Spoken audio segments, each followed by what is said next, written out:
What's the matter, Kakarot?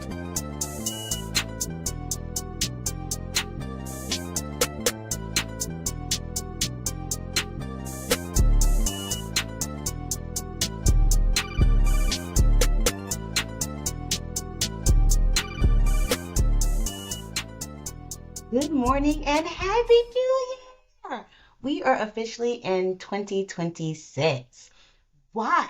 Wow, Blerd Church. Can you imagine it? So I could say, like, hey, welcome to Blerd Church of Anime for another Sunday morning, the first episode in 2026, although we're still considered a whole season. I am your preacher, your pastor, your cult leader, your speaker, whatever you want to call me. I am Black Star, here to give you, hopefully, an inspiring message to start off your year. I mean, you can be the judge of that. I'm here with my familiar, Ollie, as he always loves to pop up whenever I start recording. But yeah, the new year came. I mean, I am a product of Y2K, so I'm always ecstatic when we give it when the ball drops and we actually go into the new year because Y2K back then we all thought the computers are gonna, I don't know, destroy the world. And now I think we're getting closer to this computers destroying the world, but we don't think about it in the same way anymore, do we? I have to say, 2026 has already started off with a big bang. I am into tarot reading, so sometimes not sometimes, I've started doing at the beginning of the year just like a tarot reading for myself on how the year's gonna go, and I am looking forward to a lot of things for this year. I'm also doing like daily tarot card drawings. I started that last year, but then fell off. But in the past 2 days, I keep drawing the star card, which has been really affirmative and really happy. So I hope that that trend keeps happening. And I think I'm trying to get through January while I'm looking forward to the rest of the year. So those are the big things. I hope you had a good New Year's Eve. If you were someone who like cares about being with friends or family and bringing the new year in a particular way, I know that I am. I do think the way you start the new year is how most of your year is going to go. Um, so I'm like very intentional about how I do my new year, or I'll just read a lot into what I did for the new year to decide what's happening. Um, and if you're not, you're someone who's like, it was just a day, I had to work, I do whatever, that's cool too. If you didn't have a good New Year's Eve or good transition from 2025 to 2026, I'm so sorry to hear that. And you know what? 2025 was an interesting year, and I am very happy to say, F last year, this year is going to be better. I am looking forward to that for me. I am looking forward for that for you. This whole community that 2026 means we get some of our stuff together, I think, as a whole group. I've also done a couple of one card readings, like in general, for like what the world should be doing, and I get hanged man a lot. So I think a lot of it is like looking at the world and looking at things through different eyes, and I think that is a big thing that we're working on, or we should be working on. And it's also been plaguing my mind about how we deal with some of the political issues that we have going on as we go into 2026. The end of the year brought me finally like finishing up a couple of shows that I really cared about. Of course, I think everybody was on Stranger Things, which I'm not get into. But I am very happy with how it ended. I think it was a great ending. Finishing up Has Been Hotel season 2, I have a lot of thoughts about Has Been Hotel and season 2 and the reckoning that will have to happen with Alistair eventually. And just catching up on a lot of shows that comes out in the October, November, December era, and I start doing all my Christmas stuff. And so the week after Christmas, I am like literally just like, what is everything else I missed from that time and getting into it. But I have been yammering a while. I don't want to keep us too long. So let's talk about this week's anime. And I kind of wanted to do an anime that was super popular in 2025. And I was like, well, like me, not everybody got a chance to watch all the things, or what I think is super popular may not have been popular for certain groups. So I was like, you know what? Let's just stop. Let's just stop. What do I want to say? And I had to think about what was an anime that I really, really liked this year, but also could talk about it from last year. Well, not say this year, I mean 2025. We're in 2026 now. It's going to take me at least 2 weeks to get that together. but also like what I liked in 2024. So I was thinking of something that had multiple seasons. And I thought about, oh, well, what was I super excited about? And there was a lot of anime to be excited, especially sequels or, continuing seasons this year. But eventually I landed on Windbreaker. Yes, Windbreaker. I think it's popular enough. Maybe you haven't watched it, so I promise not too many spoilers, but boy, do I love Windbreaker. And if you haven't seen it, if you don't know anything about it, Windbreaker is the story of probably the most. I'm already laughing because it's. So I'm laughing because I have this like this double standard. I'm gonna call it where like I am not the biggest fan of the tsundere girl or the tsundere love interest, especially in harem animes. I think tsundere is just over oversaturated. I am team yandere. Like let's get the girl who'll do anything for you in there. But I really like tsundere guys. And so Windbreaker is kind of the story of the most tsundere of boys, of good boys, best boys. Sakura, um, who has like this black and white hair kind of mix, and he's been, this bad kid, this angry kid, and he decides to go to this school and another prefecture. And I feel like I'm not telling the story, right, but like he's going to Furin High School. Furin High School has this reputation of being like the delinquent school, typical. You got to fight your way to the top. It is super funny.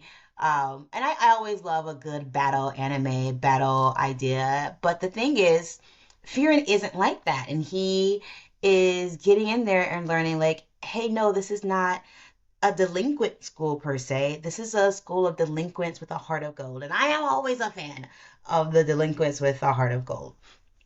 So now Sakura is learning how to get along with these rough and tumble boys, learning about friendship, learning about protection, and also learning how to be helped by other people. And I think this is one of the most inspiring stories with some of the best fights. Like, oh my gosh, these brawls be hitting. So yes, if you haven't seen Windbreaker, I always tell my friends like if you like a good fighting anime, it is especially like with hands. If you like someone with a two-piece special, different fight styles, all hand-to-hand combat, I highly recommend Windbreaker. But at the heart of Windbreaker, of course, with the Heart of Gold Delinquents, is Sakura learning a lot about himself. And there's a couple of things I want to go through that I think is the message for how we move forward in the new year. So as I already mentioned before, like I like tarot, I like astrology. I know I like all types of different things. I do put some energy into it. I do not live and die by it. I think that's dangerous for anything, including religion. But I truly believe in self-fulfilling prophecies. That is a big thing with me. And I think it's whether you do the tarot, the fortune teller, or the root work or witchcraft, whatever you want to call it, or religion, whatever religion you believe in, Yahweh, God, Jesus, anything, Allah, any of that, Buddha, whatever you truly believe, whether it's prayer or reading a crystal ball, I think a lot of that is self-fulfilling prophecy of you speaking out loud on what you think will happen, what you think should happen, and what you think you will become or what the world around you is like. I think we constantly co-create with the universe, with whatever form of God you utilize to manifest the world that we have in to what we see into today. So again, that's why I take all those spiritual practices as like legitimate in whatever world. And with Windbreaker, that brings me back to these self-fulfilling prophecies of what people tell us, of what we believe about ourselves, and then how we move into spaces that challenge that and us retelling something new to ourselves. So again, Sakura is coming from a background where because of what he looks like, because of his two-toned hair, which is natural, whatever, he gets this, and we also know that Japan is a very conservative culture where they don't like for things and people to be out of place. You want people to like be very homogenous, like fit in, and he doesn't. He visually doesn't fit in, and it gets him labeled a lot as a troublemaker. It is what caused kids to want to bully him. It's what caused him to have such a huge wall up and I'm gonna fight it out myself. Like this man believes like I will duke it out. I can be the strongest, whatever. I will find my place in the world, just being able to topple over people and prove that I'm the strongest because people expect for me to be a delinquent. People expect for me to be, the worst type of person. And that's not who he really is. I mean, he does have the heart of gold. That like it he would not be able to get through Furin if he did not. Like this is the crux of all the people are there.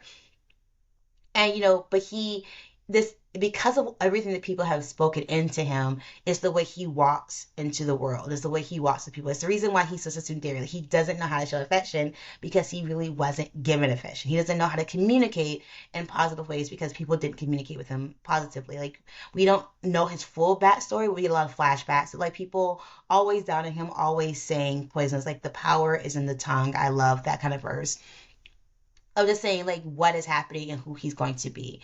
And so when he got the chance to leave that environment and go to Furin, and he's thinking again that Furin's going to be this battle high school, he's going to rise to the ranks and take over and beat the toughest person out there and show that he's the baddest. He's already believed in himself that his worth is through his fists and his ability to fight others for whatever reason, whether it's just to have for power, just to have power. That is not how Furin works, though. And you can also see that he's a very good, and this is all episode one, so no major spoilers, because when he's in the town, when he's in the prefecture where Furin is, and he's walking around the day before he goes to school, and he sees a girl getting, harassed by a group of guys, he steps in. And maybe because he just wants to fight or whatever, but he doesn't mind stepping in to help this woman he doesn't know, support this lady, and, show off a little bit of muscle. It's a battle anime. You gotta do that sometimes. Um, and so I find it so fascinating that this person who's considered this really bad person or this delinquent, someone who's like, I don't care about anybody, I'm gonna fight my way to the top. But first act that we see him is helping somebody else. And in him helping somebody else, he believes he has to do it all on his own. That because he's have to be self-sufficient. That is also another story he told himself because he's been treated so badly by other people, he has to do it all on his own. It is so sad. But he goes through the whole situation and he realizes in this community with Furin, with who the town is and what the school is, that that is not the story that has to be taken forward.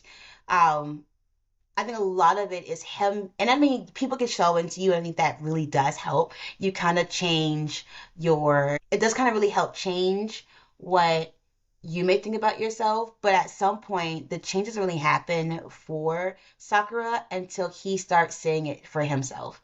He sees that Furin is different. He is taught, he feels it in his bones that it's not up to him to handle all his problems. There's a whole school of rough and tumble people who are there to protect the town and there to protect him and tell him good job for stepping up and protecting old girl. That's like a big deal for him. Like, no one's ever told him good job. Of course, he's very awkward about it because tsundere. And then there's the meeting of his classmates and him thinking, oh, I gotta, punch out the biggest guy here. And then realizing his classmates are just interested in getting to know him and figure out like how they can work together.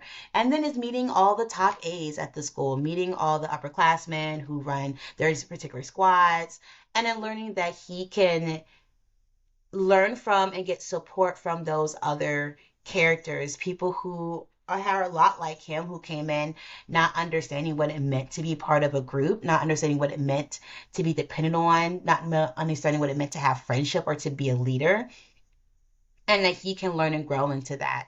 And as they sow into him, as they talk through their own trauma, the lessons that they've learned, and then tell him what the expectations of as him from his own classmates, from the new friends that he's making, from the upperclassmen who think in the head of the school, who believe that he'll do great things, he starts to change. He starts to again speak a self-fulfilling prophecy over himself about who he is and about how he relates to the people around him. When he's able to say, like, hey, I can lead this group, or hey, I messed up on this because I've always had to do things this way. That is like a huge moment of opportunity and growth. And I think that's so important because, again, self fulfilling prophecies can work in a couple of ways. One, there are things that people say to you that can completely kill your soul and make you believe. And the worst part, like, there's nothing I hate more than when adults tell kids, especially younger kids, because of the circumstance of their birth, because of their parents, because of their social status, that they'll never be anything. Like, how dare you? I hate when people put those type of it is a spell, it is a curse to tell somebody that they'll never be anything. Especially kids, especially when we don't know what they're capable of and their potential. And I get it. Sometimes people are saying something similar to that, like kind of kick somebody out of like having bad attitudes, or if they're going down a wrong path and you see where it's leading to be like, you keep going on this path, you're going to end up in blah, blah, blah. Like, I get that. But to already write off a child, automatically write off somebody and say you'll never be anything, I think is one of the worst curses you could put on anyone. And I think people begin to hear that and then decide that it is actually true for them. And so then they start to act in a way that fulfills that prophecy. The same way Sakura was doing with like, well, I need to go to delinquent school because everyone thinks I'm delinquent, without seeing like his desire to protect and be needed by other people. I've seen people in my own life and who, because there was no expectation of them and the expectation was for them to be the worst, they leaned into it. And I don't think that's ever a great thing for people. I think that creates more broken people. And then there's the people that speak life. And I think sometimes it is harder to speak life. Like, I think it's a heavier magic, it's a heavier spirituality to speak life into people, to say, hey, I have expectations of you. I believe you can do this thing. I know I can see the good in you, especially when there's been this negative talk on the outside. Um, and that you need a full community of people who are consistent about that. And that's what I think Sakura gets at Furin. Not only does he get his classmates who see the not great things that he doesn't like about himself and don't tease him about it, but big him up and call him out when they need to the upperclassmen of the other classes, to the head if you're in, to even being like, hey, come with us for this fight. Learn, you're gonna learn this thing. Like, learn who we are, learn what we do, and then learn why you actually do fit. It's not like, let's see, you'll be able to fit here later, kid. It's like, no, from what you've already done that first episode, we know you will fit in here. We want you to see it and we want you to understand why you fit here with us. And I think that is just so powerful. I truly think that in our own lives, as we go into this new year, and again, me being very mystical about, all the things and reading what my year would look like, there's some things I have to tell myself. I have to tell myself that 2026 will be a better year, that I will, reach certain goals, that I understand who I am, and that while there may be some setbacks, like, ultimately the universe will open up and I'll get everything that should be coming to me, especially the things I felt like I didn't get in 2025. And I feel like just saying that out loud and doing my own hypnosis on that, of that, like, no, I'm gonna make this the best year ever, is itself very important as we move forward. I'm hoping that you are also saying that for yourself. I'm hoping that you are also speaking that life into yourself, that, okay, yeah, I may mess up a little bit on this thing or another, but ultimately I am killing it, or I'm going to kill it in the future and be better. Like, it's not about being perfect. It's not about hyping yourself up to be a superhero that you may not even need to be. But I think it's also recognizing and hyping yourself to say, I am putting out this energy. I am saying this prayer. I am calling out to the universe that this is the expectation that I'm setting of myself and I'm setting of the space and the universe for the year.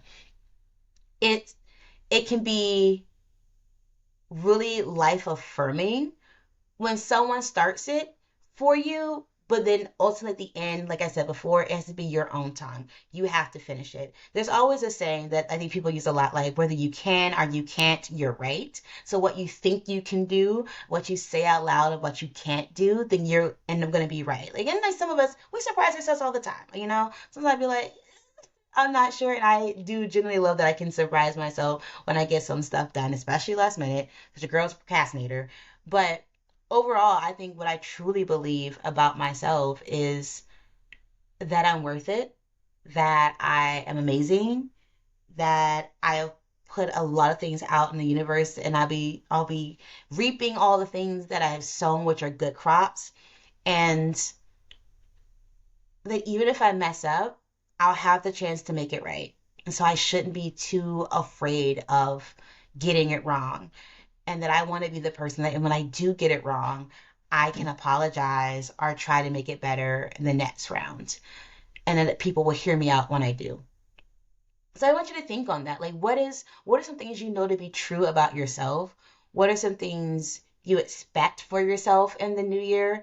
And what are some things that you want to accomplish? I know people do a lot about New Year resolutions, and I've kind of gotten a little bit away from resolutions. I think I've gotten more into intentions and affirming that my year, because again, I love to plan, but I know I love the plan because then my plans all get screwed up and the universe never quite goes the way I want it to.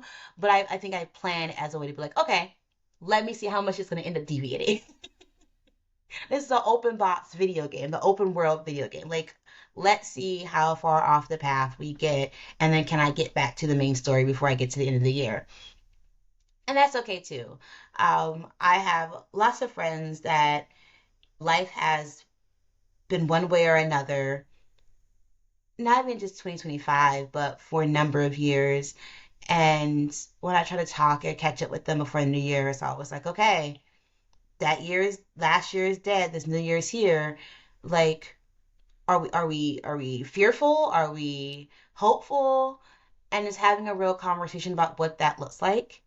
I'm not here to judge people who are fearful of New Year's. I'm not here to judge people who are pessimistic about what could be coming because they read the signs, they see the things. I listen. I don't know all of your lives as much as I want to get into this community and understand and learn more. And like I said, I am an optimist, but I like to be a realistic optimist. So I think there are some things that when the bad things come, I'm just like, yeah, like, it happens. It's supposed to. It is what it is. Um, but overall, I think when I think about how we get started for the new year or the rebirth or whatever it is happening what you consider for January, whether you're waiting for the Chinese New Year or whatever, I just generally think we have to start with intention and to cast our own spells or prayers or guidance or intentions, whatever the word you feel most comfortable using, that even if we don't feel positive, we start for ourselves at least with the positive intentions of what we can accomplish, what we want to see in the world, and then who we want to be in the world as well. Because that's super important.